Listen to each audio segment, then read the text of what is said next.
talk to you today about December the 20th, 2017. Gotcha day. When our lives completely changed.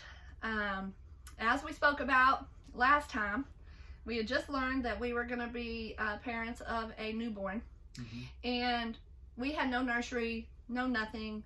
Our adoption specialist told us, okay, you know, the basics you need are, you need to go get formula, diapers, wipes, a car seat, and a bassinet. They said they had a couple things for us. And they were going to give us some blankets and some other stuff, but those are the 5 things that we needed. So, woke up that morning. This was, Babies R Us was still open then. And they opened at 9 o'clock. We were there at 9 o'clock because we had until 11 to prepare for this baby. So we had 2 hours to figure it all out, y'all. So we walked into this Babies R Us, and we start walking through the car seat aisle with like 100 billion car seats. And my background is child development, y'all. I got a master's degree in this, but I'm staring down this aisle like, how do I know which car seat to pick? Like, we were just overwhelmed. We were on a time crunch.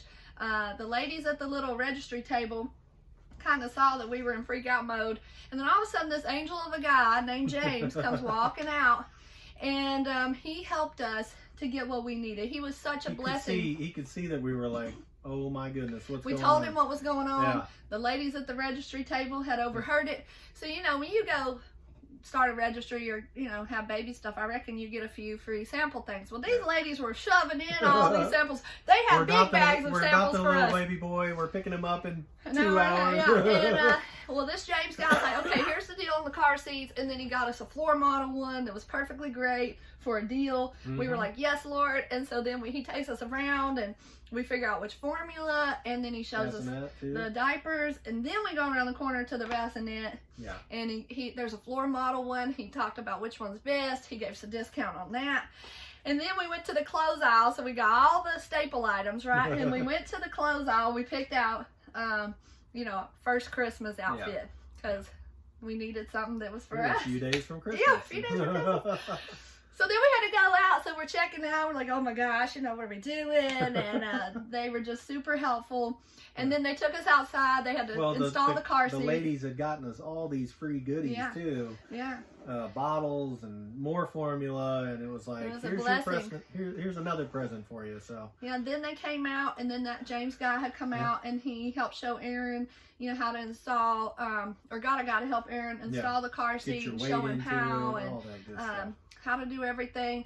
And then we'll show y'all, we got a couple great pictures right outside the Babies R Us of us being like we're about to be a parent and parents, and showing what we had got. And then we drove to go and meet the birth parents at the adoption agency at 11 o'clock. That's right. And we had the birth parents were you know, it was really special because as we said before, it wasn't a typical situation. And Thompson, since he was 3 days old, had been with the interim family, which the adoption agencies have. So he had been placed with this interim family while separated from my birth mom. And so they had him since 3 days old, and they were a super blessing, their family. So it was Bethany, mom, and a husband, and then there were kids. Three kids. Three kids. And so they had been invited, of course, because they had to bring baby, but they were invited to this ceremony too. And birth parents really wanted to have an actual ceremony where they handed the baby to us, which is super rare and so special. So we had, I mean, I'm telling y'all, we had to call a few of our close life group friends from church, and just from my life group with the ladies, we called my friend Patty, and we called Becca, and they came to do videoing and to take pictures. And of course there were adoption agency people. And so we walk in there, and we are nervous like leaves. I don't know what Aaron was acting cool as a cucumber, but I'm like, you know, I don't know what I'm doing, but I knew it was special. And so we're sitting on this couch, and you know, they've got birth parents in the back, and because they wanted to have their little time with him beforehand. Because they hadn't seen him since day 3, so they had had their private time with him when the interim family brought him in. And I mean, this is, again, they hadn't signed papers yet, so they could have said... This was walking by faith, y'all. They could have looked at him and said, nope, we're going to keep this baby, sorry.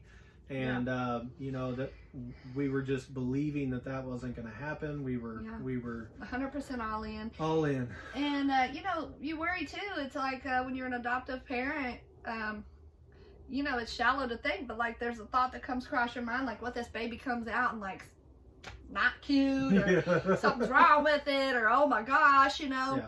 Well, we're sitting on that couch, and when they walked out, well, even the interim mom said, like, this is a beautiful baby. Yeah, like, she was so stoked. So and her little boy was with her that day, and they were both in tears about this. And we got it on video. It's super special. Yeah.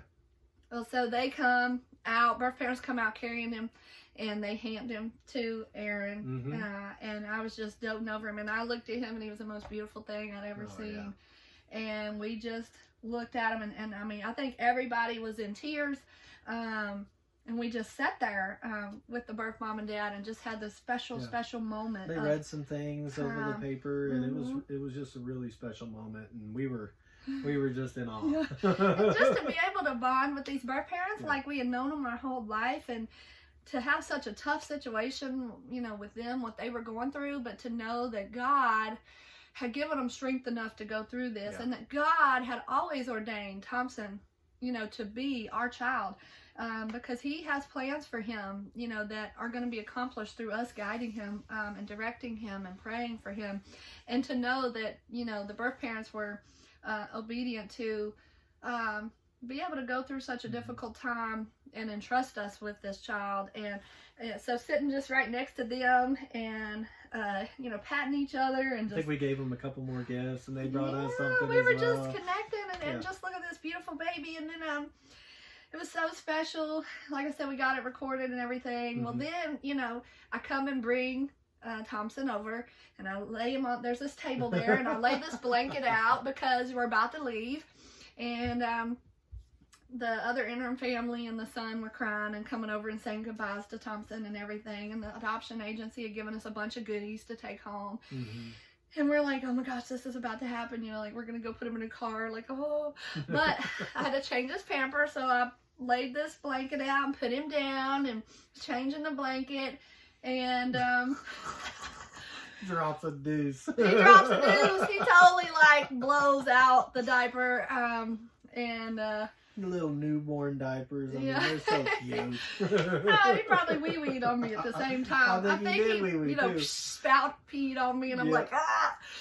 We changed him, and we got beautiful videos, and fed him there, and man, it was that was pretty and then we left, and we had agreed to have an open adoption process with birth parents. So you know, we were planning to see them, you know, every couple months, and you know, communicate with each other so that Thompson would you know, have that support as well, and know you know, the whole story about how he came into our lives. And you know, there was one thing that you didn't talk about, but kind of put the cherry on the top, was birth parents were both dark-headed and dark-eyed, and when we first met him, and most babies have the blue eyes, but he had these really bright blue eyes. He was a little dark head, but later on down, he lost all of his hair, and it started coming in a little bit blonder. And and now he's blonde, and we get so many people saying he looks just like you, and we're like,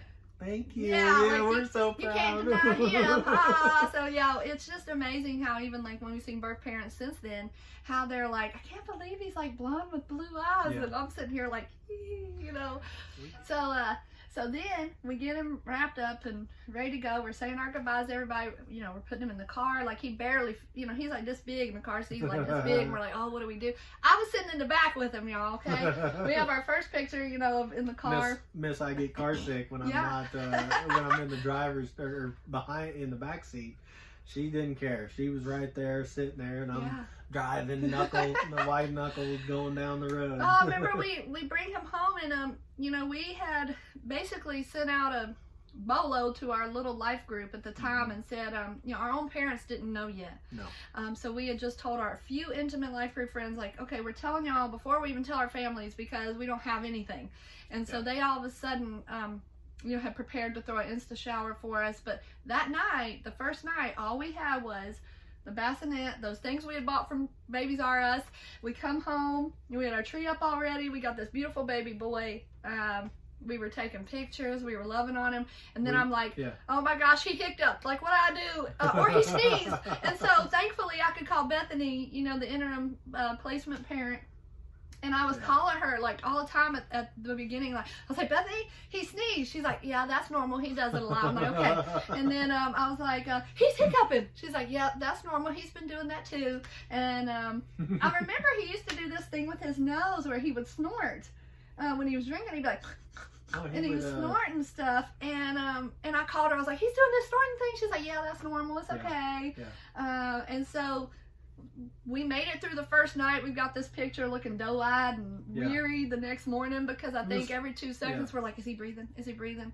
And we made it through our first night with our baby boy. Just because of the fact that really nobody had known that first night. Yeah. So it was just like a really intimate setting where it was me, Marinda, and Thompson, and just we soaked it in, and it was really awesome. Like he really did sleep well the first night. Like it was amazing.